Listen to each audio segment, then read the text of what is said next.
Ya, Assalamualaikum warahmatullahi wabarakatuh.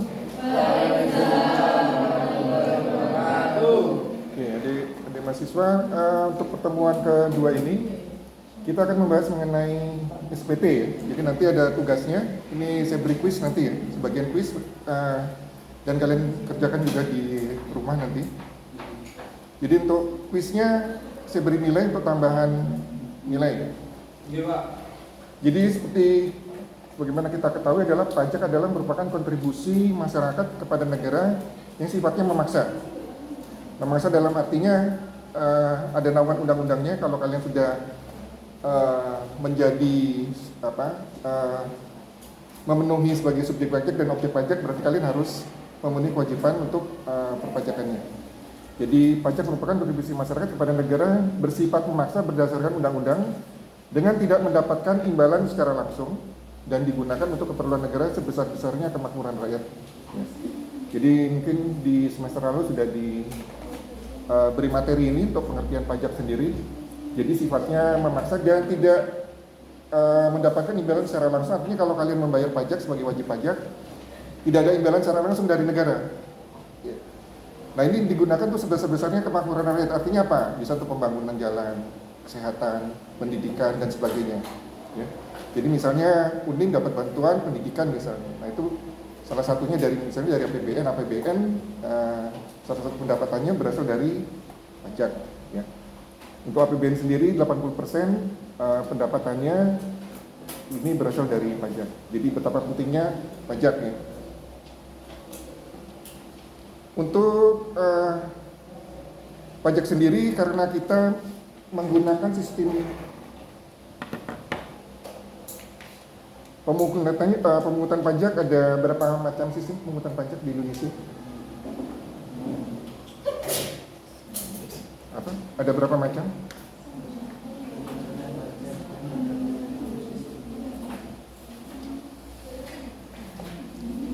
Di awal perpajakan, di dasar pengantar biasanya.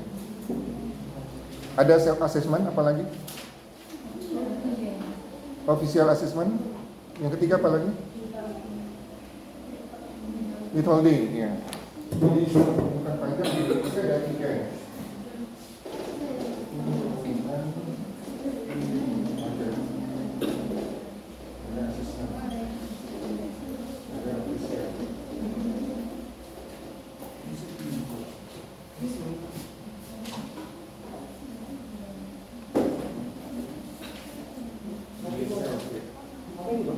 Self assessment.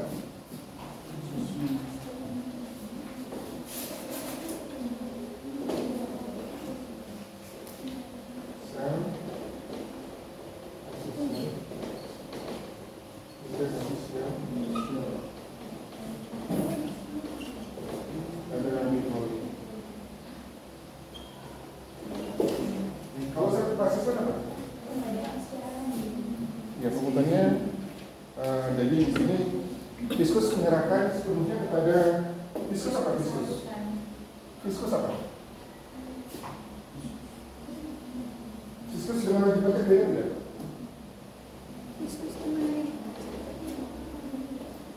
Ini pegawai pajak Fiskus. Jadi di sini Fiskus menyerahkan perhitungan, pembayaran dan pelaporannya sepenuhnya kepada wajib pajak. Jadi wajib pajak yang menghitung sendiri pajaknya, kemudian dia membayar dan melaporkannya. Itu self assessment. Ya. Sedangkan official assessment di sini penghitungan pajaknya dilakukan oleh Fiskus. Penghitungan pajaknya dilakukan oleh Fiskus. Dan nanti dari penghitungan itu wajib pajak akan diberitahukan. Setelah ada pemberitahuan, wajib pajak akan membayar. Ya. Kalau holding ini campuran antara self assessment dan official assessment. Contohnya ini apa? Self assessment. BPH, lagi, official assessment apa? Yang dihitung oleh Fiskus, pajaknya apa? Yang dihitung oleh Fiskus. Kalau PPN itu wajib pajak bingung sendiri kan, melaporkan sendiri. BPH juga. Wajib pajak menghitung sendiri, membayar sendiri, melaporkan sendiri. Yang dihitung oleh Fiskus apa? pajak yang dihitung oleh Fiskus? Official artinya kan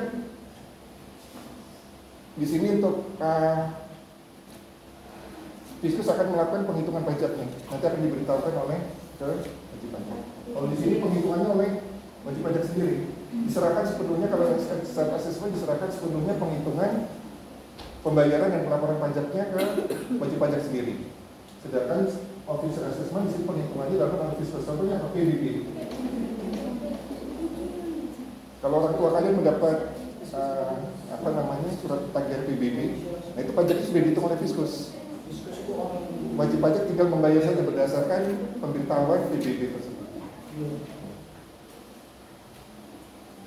Nah, kemudian untuk pelaporannya, jadi di sini penghitungan PPh, pajak, kemudian pembayaran dan pelaporan dilakukan oleh wajib pajak. Nah, karena di sini penghitungannya dilakukan oleh pajak sendiri, pembayaran dilakukan oleh wajib pajak, laporannya oleh wajib sendiri, Fiskus hanya tinggal mengevaluasi saja, memeriksa Fiskus. Jadi laporan SPT yang kalian laporkan ini akan diperiksa oleh Fiskus. Jadi dalam SPT itu dalam SPT di sini ada penghitungan pajak yang kalian lakukan berapa, PPh terutangnya misalnya. Terus pembayarannya sudah lunas belum? Misalnya ada PPh pasal 25, di sini ada PPh pasal 29. Yang sudah dicuci berapa? Sudah diangsur berapa? Kekurangannya berapa? Dan harus dibayar dulu. Jadi saat kita melaporkan SPT, semua tagihan pajak, semua pajak terutangnya harus dibayar dulu. Kalau tidak dilunasi dulu, tidak bisa kita laporkan SPT ini. Nah, pelaporannya ini menggunakan SPT. Sehingga dalam pengisian SPT diharapkan kalian mengisinya secara benar, lengkap. Ya. SPT ada dua ya, ada SPT masa ini bulan. Jadi misalnya SPT 01 berarti SPT masa Januari, SPT 02 berarti SPT masa Februari. Kalau tahunan berarti tahunan, satu tahun pajak, 1 tahun takvim, 12 bulan. SPT masa contohnya apa? PPh bisa. PPh ini ada yang masa, ada yang tahunan PPh. Kalau PPN masa atau tahunan?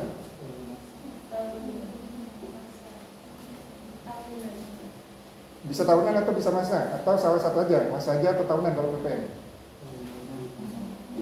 Kalau PPh bisa tahunan, bisa masa. Sekarang mau jawab PPN? SPT-nya masuk kemana? Masa atau tahunan? Atau bisa tahu masa dan tahunan? Masa. Ada tahunan tidak? Ada tahunan tidak PPN? Belum ditetapkan juga? Masa? Iya, masa. Tidak ada tahunan? PPN? Ya, PPN tidak ada tahunannya. Jadi PPN masa, SPT-nya hanya masa saja. Untuk laporan PPN ini, pengetahuan PPN-nya, rumusnya sudah paham. Berapa harus staf PPN? Rumusnya apa? PPN.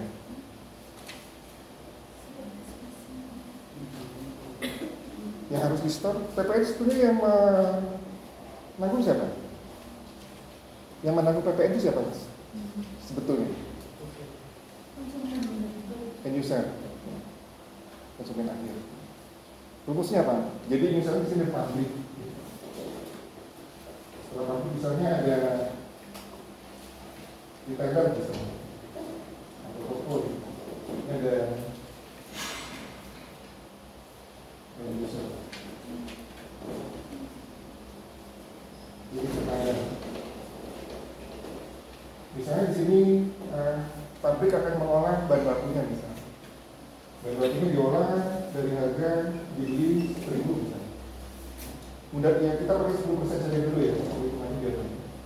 Sekarang PPN sudah 10%. Jadi saat pabrik membeli bahan baku itu namanya PPN masukan. Ya, pabrik membeli bahan baku dari supplier, membeli itu namanya PPN ditambah dengan PPN masukan. Misalnya sini DPP-nya 1.000 bahan baku misalnya. PPN-nya berapa persen? 10%. Anggap aja 10% supaya mudah menghitungannya. Sekarang 9%. Berarti di sini 1.000. Yang dibayar 1.100. Ini PPN masukan. Sampai sini dulu bisa dipahami. Jadi saya tidak akan menjelaskan lagi ya saat nanti kita masuk di materi PPN. Karena tinggal seharusnya ada e-faktur ya. E-faktur nanti kalian membuat faktur pajak. Nah itu sudah input ke SPT PPN. SPT PPN namanya formulirnya 1111. Jadi sudah link ya, terintegrasi. Jadi saat kalian membuat e-faktur sudah terbuat SPT PPN-nya. Sebelum ada e-faktur harus membuat sendiri. Kalian membuat faktur pajak sendiri, membuat SPT PPN. Oke, saya jelaskan dulu dari di sini. Kemudian oleh perusahaan misal di sini ini akan dijual ke retailer misalnya 1.500. Dia ngambil untung 500. Berarti di sini retailer menanggung PPN berapa? Retailer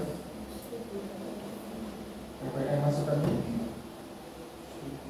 betul ini 15.000 berarti 1.500. Yang dibayar oleh retailer 16.500. Berarti paham ya? Iya. Sedangkan di sini pabrik menjual dengan harga 15.000. Berarti saat menjual pabrik anggap saja di sini pabrik PKP ya, pengusaha kena pajak. Jadi istilah PKP dan dua. Yang minggu lalu berarti di sini penghasilan kena pajak, ada juga istilah pengusaha kena pajak.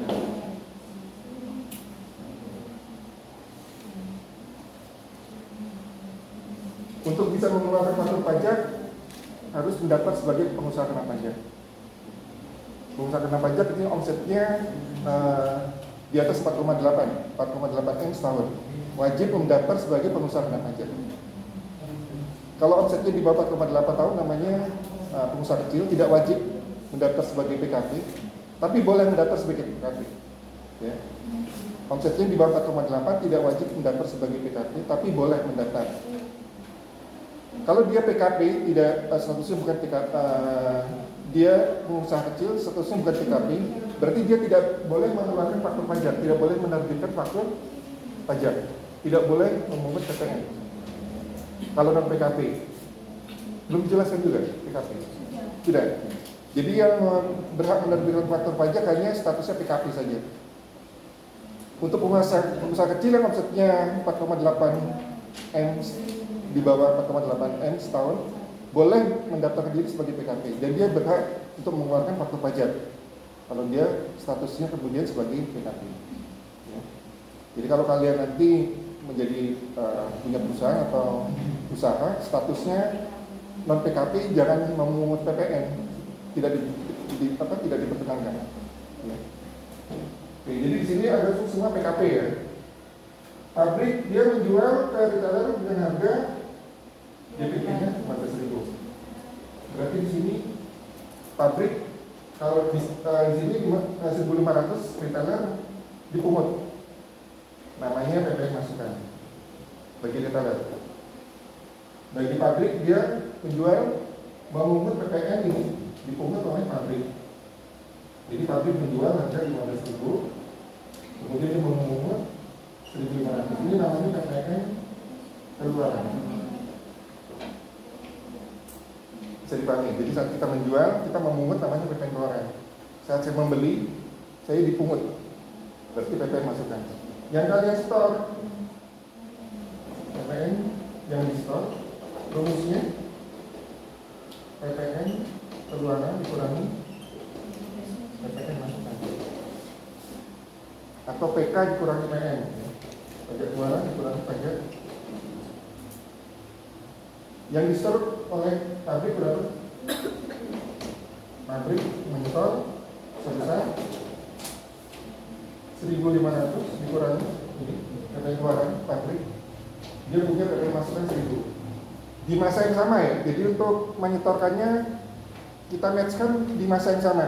Jadi Januari, Februari. Jadi total dalam Januari tersebut total PK-nya berapa? Total PN-nya berapa? Nah itu selisihnya yang di-store. Anggap saja di sini dalam masa Februari totalnya PK-nya pabrik 1.500, total PN-nya misalnya 1.000. Berarti di-store sebesar 500. Ini di-store ke kas negara. Dalam hal ini pabrik menanggung PPN tidak? Tidak. Nah, pabrik tidak menanggung PPN. Kemudian kita lihat di retailernya. Retailer kemudian menjual ke toko, langsung menjual ke end user misalnya. Harga jual atau DPP-nya misal 18.000. Dia ambil untung 3.000 misalnya. Berarti di sini retailer memungut PPN. Jadi PPN masukan. PPN 1.800 itu ditanggung oleh pemirsa. Berarti di sini retailernya menjual dengan harga 18.000. PPN masukannya sebesar PPN keluaran ya. PPN keluarannya 1.800. Yang di-store oleh retailer berapa atau toko? 16.000. Anggap saja semua PKP di sini. Nah, di sini Matahari misalnya. Anggap saja di sini total PK-nya dan juga total PN-nya. Total PN-nya di retailer berapa? Retailer, store, PPN. PPN keluarannya berapa? 1.000. Dikurangi PPN masukannya. Berarti di store oleh retailer? Retailer menanggung PPN tidak? Kenapa? Kenapa tidak? Retailer menanggung PPN tidak? Dia memungut PPN 1.500. Sorry, dia dipungut 1.500. Dia membayar PPN 1.500.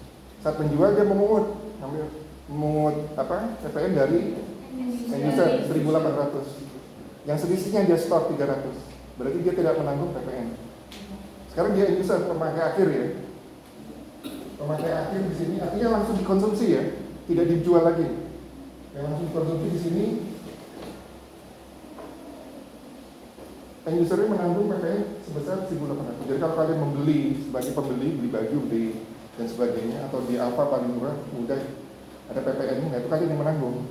Jadi menanggung bukan pabrik, bukan retailer, bukan Alfa yang menanggung. Jadi end user menanggung PPN. Nah ini bisa dipahami ya, kenapa PPN yang menanggung end user.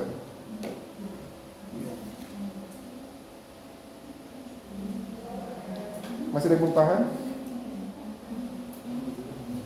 Ya dan kalau jadi di staf pajak kalian seperti ini, ngurus PPN, PPH, yang di store berapa, jangan sampai terlambat ya.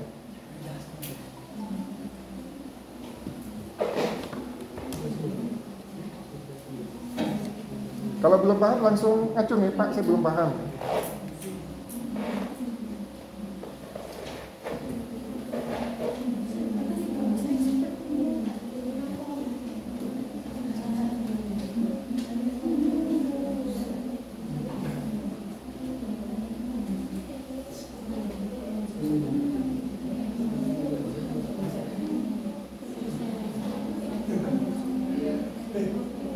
Nah, untuk menghitung pajak ini ada aturannya ya. Jadi kita menghitung pajak berdasarkan undang-undang perpajakan ya. Sedangkan kalian menyusun laporan keuangan standarnya apa? SAK ya. Prinsip akuntansi diterima umum atau dalam bentuk standar akuntansi keuangan di Indonesia. Standar akuntansi keuangan kalau nggak salah ada 5 sekarang ya, bisa untuk UMKM dan sebagainya. Kalau sak besar ini untuk perusahaan besar yang pertama yang sudah go public. Nah, untuk mengisi SPT di sini harus benar, lengkap, jelas dengan bahasa Indonesia dan menggunakan huruf Latin, angka Arab, satuan mata uang rupiah. Ini surat pemberitahuan adalah surat yang oleh wajib pajak digunakan untuk melaporkan penghitungan dan atau pembayaran pajak, objek pajak dan bukan objek pajak. Jadi dilaporkan bukan hanya objek pajaknya saja, tapi yang bukan objek pajak juga kita laporkan. Kalau kalian menerima sumbangan, bisa menerima sumbangan juga dilaporkan, tapi tidak dihitung. Ya. Yang bukan objek pajak tidak kita hitung pajaknya, cuma kita laporkan saja. Dan atau harta dan kewajiban. Jadi harta juga kalau perusahaan ya, dan OP terutama yang penghasilannya di atas 60 juta harus melaporkan harta kewajiban ya. Termasuk yang OP di bawah penghasilannya di bawah 60 juta setahun. Fungsinya apa SPT? Sebagai sarana untuk melaporkan dan mempertanggungjawabkan penghitungan jumlah pajak sebenarnya terutang dan untuk melaporkan pembayaran atau pelunasan pajak yang telah dilaksanakan sendiri dan atau melalui pemotongan atau pemungutan pihak lain. Jadi nanti kita ada potongan PPh 21 ya. Ada juga PPh 22, 23. PPh 22 tentang apa? PPh 23 tentang apa? Sudah dihitung kan? 22, 23, 24. Ya, apa lagi? PPh 23.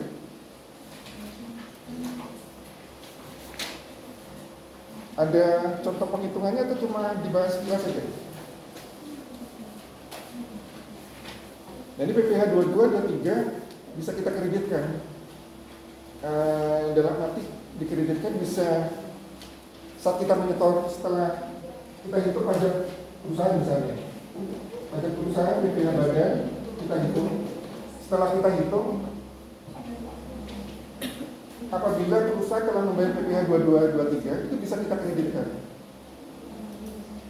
Dikreditkan artinya mengurangi setoran pajak, mengurangi saat kita menyetor. Tapi perhitungan PPh badannya tetap tidak dikurangi. Ya. Saat kita membayar saja bisa kita kreditkan, bisa kita kurangkan dengan PPh 22, 23. Bisa dipahami tidak?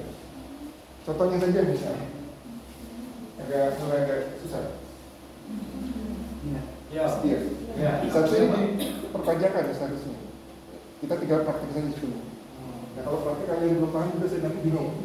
Iya. Jadi misalnya PPh badan, PPX, tahun pajak 2022, nilainya 50 juta, pajak utangnya ya.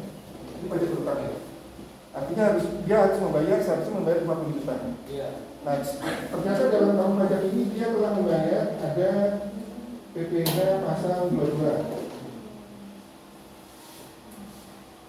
Lagi bukan PPh pasal 22, misalnya import, ya, di import barang. Ada PPh import namanya PPh 22. Dia sudah membayar misalnya di sini 2 juta misalnya. Kemudian ada PPh pasal 23. Contohnya apa? PPh pasal 23. Contohnya apa? Iya. Ya, potongan itu. Iya. Apa? Contohnya apa? Royalti, dividen, bunga, sewa.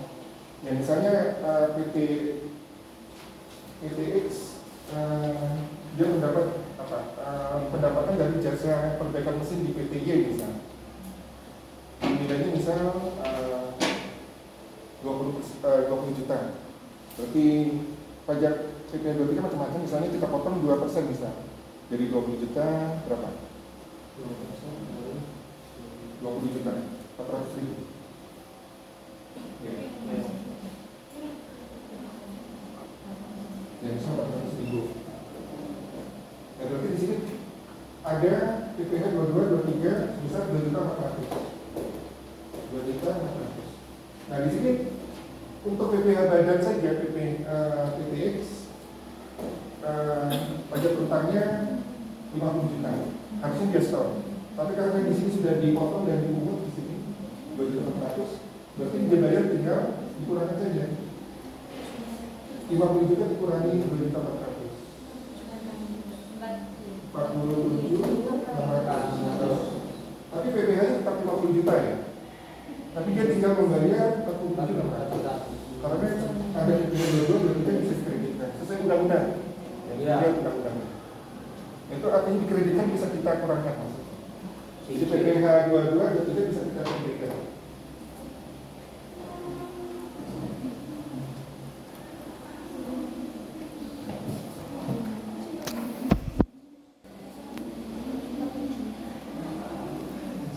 Sampai sini dulu bisa diikutin nggak?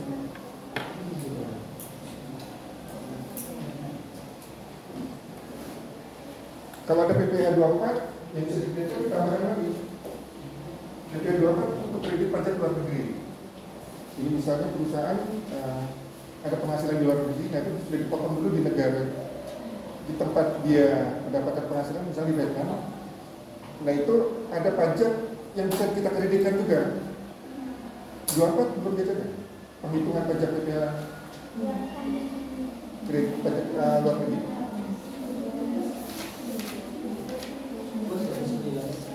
Tidak, sekilas sosial.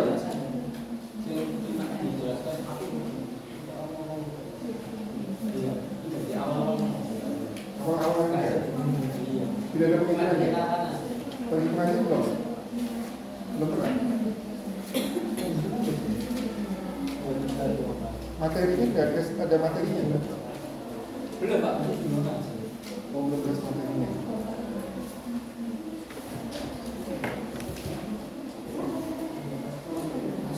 Jadi untuk sekali lagi untuk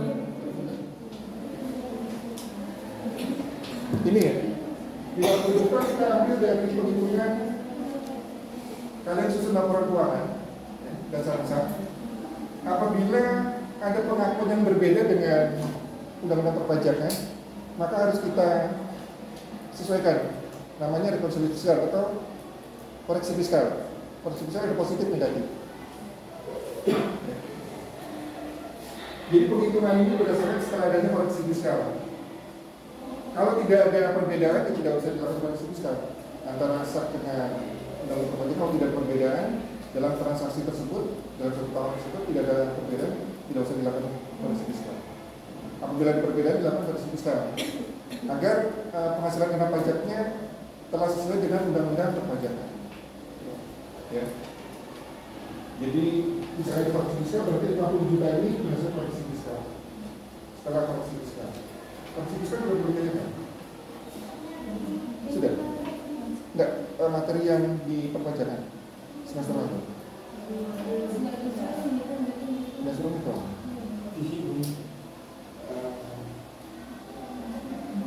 Tidak, jalan aja.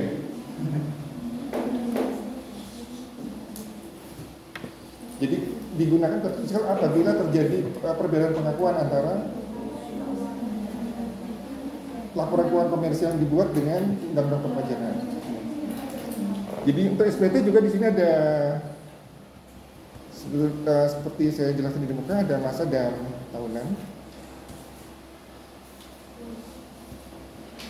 SPT dapat berbentuk formulir, kertas, hard, ya, dan dokumen elektronik. Sekarang sudah serba elektronik, jadi kita menggunakan dulu yang kita laporkan tuh hardnya, kita print baru kita kirim ke kantor pajak. Sekarang sudah serba elektronik, ya. Pernah digulirkan SPT, sekarang SPT tidak digunakan, sekarang menggunakan e-form.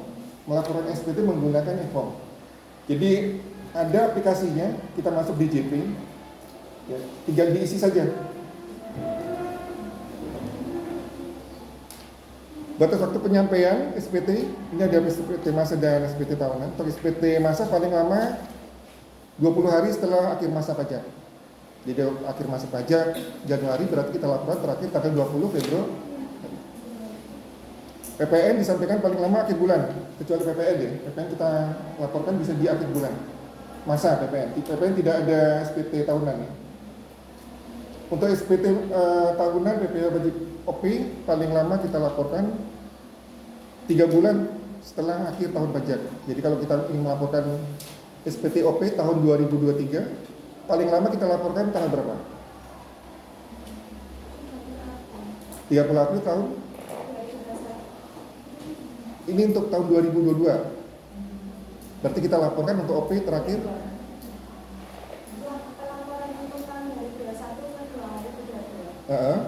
terakhir kita laporan kapan untuk OP-nya? 3 bulan ini lihat. Ini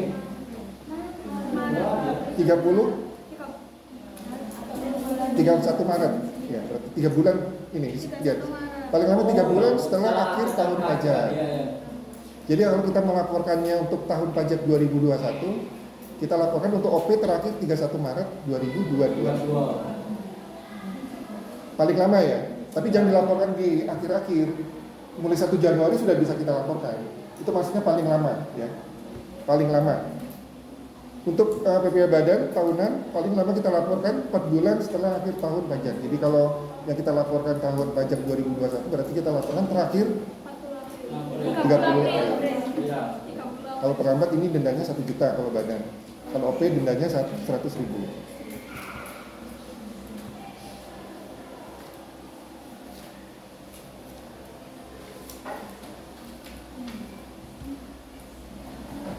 Jadi SPT harus lengkap, ya. Apabila tidak lengkap, SPT dianggap tidak disampaikan. Antara lain kenapa? SPT dia ditandatangani.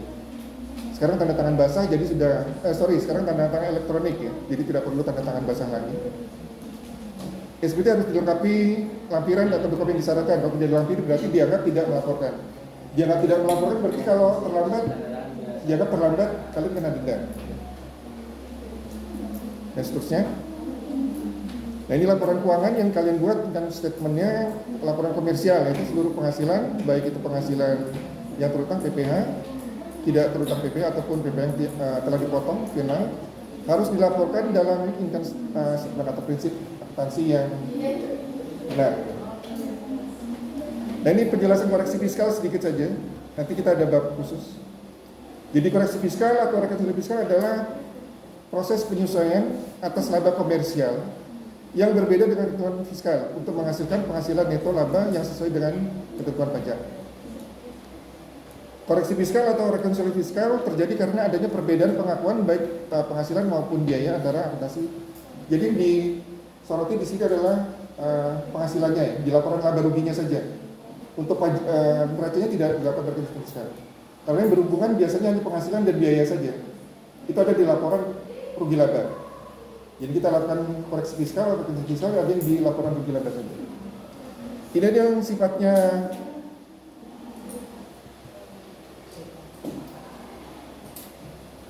perbedaannya beda tetap dan beda waktu ya. Kalau beda waktu nanti beberapa periode akhirnya akan sama sendiri.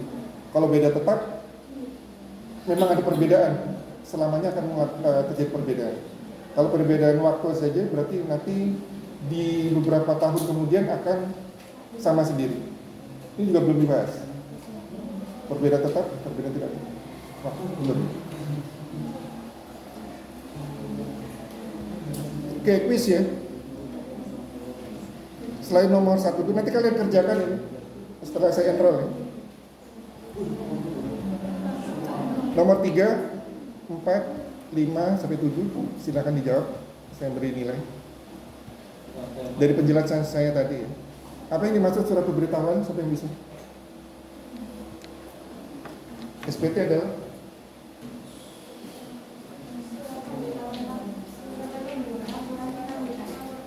enggak, pengertian SPT apa? Pengertian SPT adalah surat pemberitahuan adalah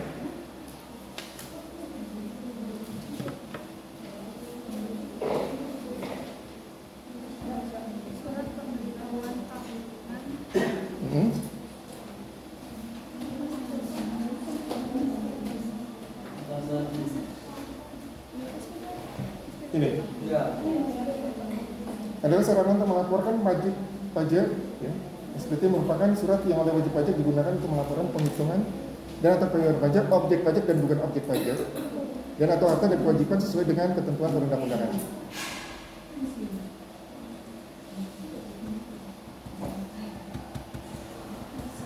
Nomor 4, apa fungsi surat pemberitahuan? Ya, Sarana untuk melaporkan dan mempertanggungjawabkan perhitungan pajak yang sebenarnya terbuka. ada yang menambahkan?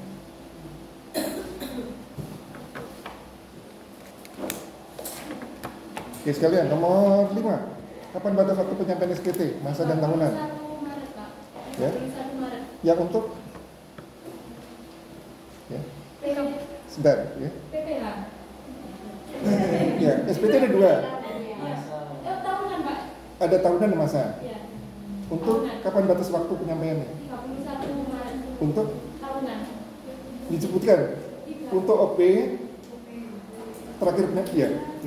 SPT tahunan untuk wajib pajak terakhir itu 30 Maret kalau yang tahunan untuk Iya, maksudnya yang disebutkan 3 bulan setelah akhir 3 bulan setelah akhir Tahun pajak. yang pajak untuk OP.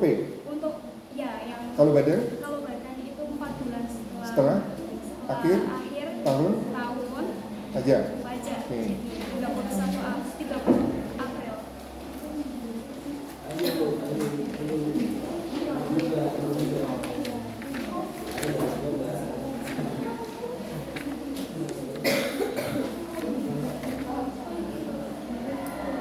Yang tadi siapa namanya? Iya. Dia. Iya. Nia. Nimnya nomor berapa tadi? Nim 20. Nia Ramadhani ya? Iya, Pak. Oke, kali ini siapa namanya? Ina Rahmah Ina. Nimnya terakhir nomor 13. 13. Ina Rahmah dia ini. Gak apa-apa, masih banyak kesempatan kuis ya. Nomor 6, apa pedoman penyusunan laporan keuangan komersial dan laporan keuangan?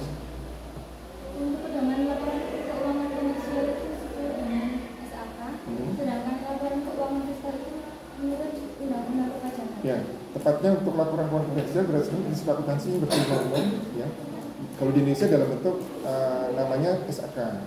Ya, di negara lain mungkin beda namanya bukan SAK. Tapi kalau prinsip akuntansi berita umum semua negara menggunakan itu. Di Indonesia kita menggunakan namanya SAK. Ya. Oke, siapa namanya? Diana.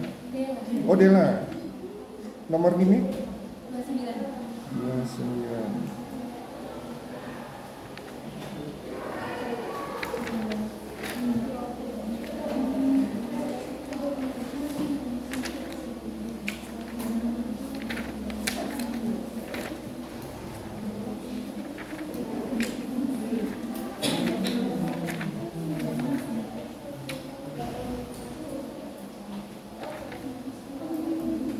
Dela Winda ya?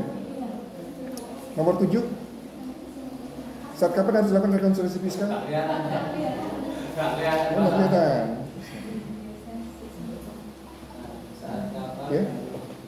Apabila terjadi perbedaan kemampuan antara akuntansi komersial dengan undang-undang perpajakan. Antara laporan keuangan komersial dengan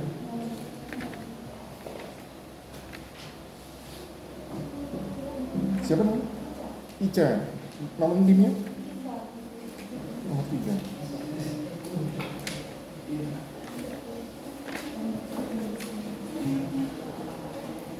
Ica Aprilia ya?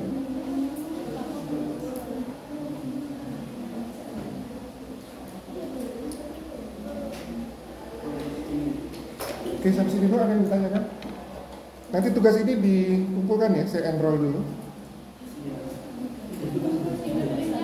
Ya? Biasanya 1 tahun, satu minggu ya? Oh, minggu depan, Pak? Ya, minggu depan. Di, Ininya, Pak. ya nanti saya enroll dulu ya.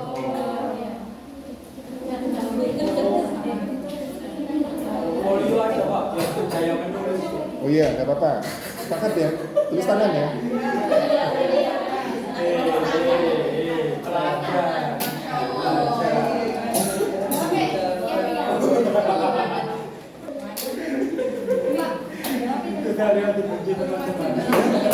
Sebentar, ada yang bertanya? Kalau yang sistem pengumuman pajak, jadi modelnya Di Indonesia juga ada. Jadi sistem ini kita terapkan semua. Ya. Yang withholding contohnya apa? Contohnya apa withholding? Sistem penguatan pajak withholding. Contohnya apa? Kalau tadi self assessment contohnya PPH. Kemudian official assessment contohnya ya. Kalau withholding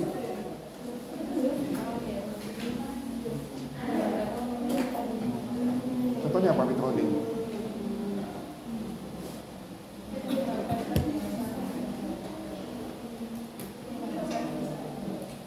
PPH? Kenapa? Kenapa? Kok bisa withholding? Yang menentukan pajaknya siapa? Pihak tiga kalau withholding. Kalau self assessment wajib pajak tersebut, kalau official fiskus yang menentukan pajaknya, kalau withholding yang menentukan pihak tiga. Ya benar tadi. PPh 21 yang misalnya di perusahaan ada karyawan, ya, tidak ada wajib pajak, ada perusahaan ada wajib pajak. Yang menentukan PPh, yang memotong siapa? Perusahaan yang memotong kan? Bukan yang menghitung PP 21 kan biasanya karyawan, dia memotong, perusahaan. Dari gaji pendapatan sebulan dihitung oleh perusahaan dipotong. Nanti akan disetorkan oleh ke kas negara oleh perusahaan. Nanti jadi menghitung bukan fiskus, bukan wajib pajak, yang menghitung perusahaan. Itu pihak tiga, itu contoh withholding. Siapa namanya? Nomor berapa? Nomor 4.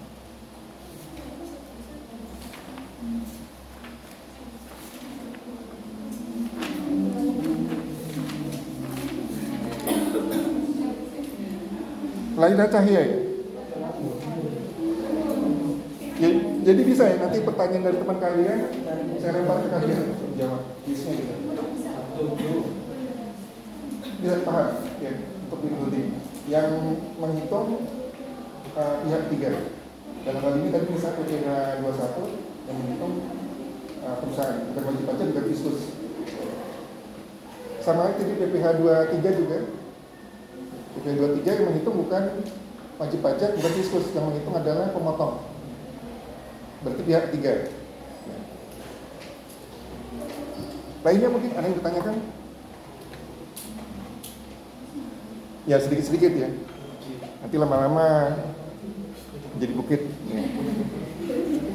Jadi saya harapkan saat kalian tadi masuk dan keluar tidak ada nilai tambahnya. Jangan sampai masuk dan keluar tidak ada nilai tambah. Ya. Karena ini akan nanti akan kalian bawa ke setelah kalian lulus. Ya. Baik, kalau tidak pertanyaan, saya kira dulu kita ketemu minggu depan.